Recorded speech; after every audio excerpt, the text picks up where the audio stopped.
I don't lie. No, I don't lie. You know, I think someone called me the sinister Cosby, and I think comedy only works when you tell the truth. So I always tell the truth. How can you tell the truth though?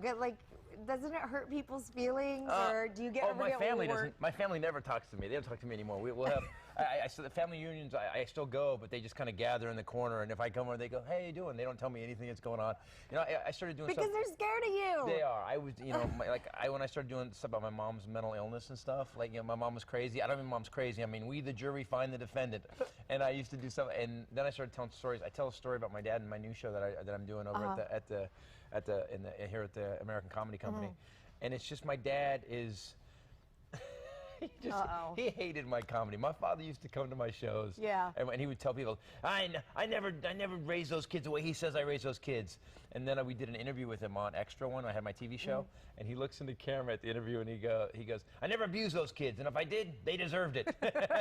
And he's not joking. And he's not joking, no, he's not joking, yeah. Well, welcome to San Diego. Thank you. I love it. It's so nice. You know, your traffic, coming down the traffic was so bad, and then I woke up this morning and I realized why you guys put up with what you put up with here. It is the most, it's heaven on earth. Isn't it heaven on Yes, earth? it is.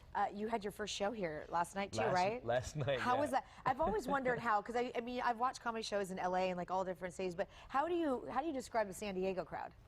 You know what's cool? They don't take any crap. If you live here, you're smart. It's a smarter group of people. Yeah. And I've played some places where they weren't very smart, where I was just like, give me a shiny object so I can do this with it. Last night, I'm working on a new show. I've got a brand new show, because I sold my one, Voice in My Head. It was my last special. It's coming out on Comedy Central. They bought it. We shot it, my production company, and it's going to be on Comedy Central. So wow, congrats. Yeah. So I'm working on all the material. Okay. So I'm in the middle of the new material, and I forget where I'm at. And I looked at the audience, and I again, being honest, I go, I forgot where I am in the show. Can I go get my computer?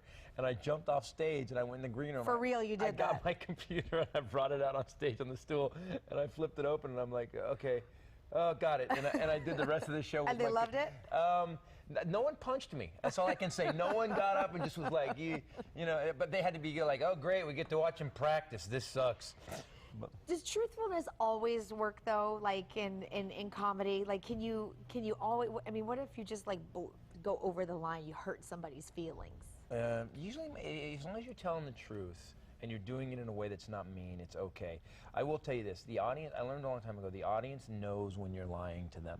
Like, if you're telling a story that's not real, they may laugh at the joke, may be funny, but there's something, when you tell the truth and you tell an honest story, there's something extra that the audience, it sucks them in, and they really get involved in the show. And and I'm also not smart enough to make up stuff.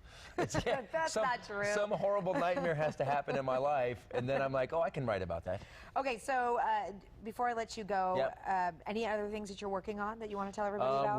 We're gonna do. There's a movie called Special Unit, which is basically the Shield with disabled people.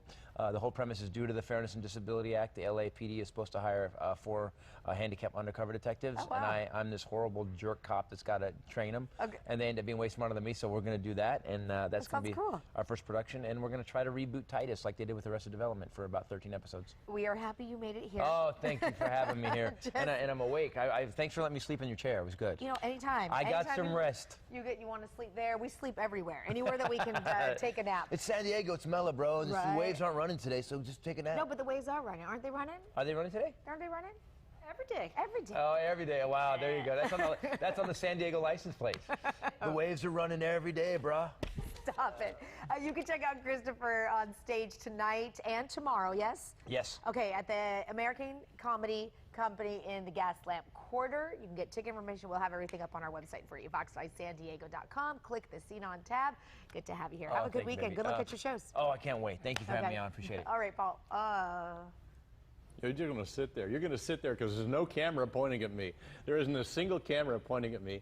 Oh, so do you want to do this? I'm holding it. Look, here, why don't we do this? Why don't you do this? You see, like, I'm like almost like done with the preggers thing. Right. I'm getting really tired. Yeah. So why don't you do my job right now? Where are you at right now? I'm like 69 days away from like baby. So I'm just tired. I'm going to take a nap. Right here, we ready? Yeah, go. Still ahead on Fox 5. The First Lady posts her first photo on Instagram. Who she posed with coming up. She's got some guns, so check it out. And Alec Baldwin is at it again. I love Alec Baldwin. This time going after a reporter on Twitter.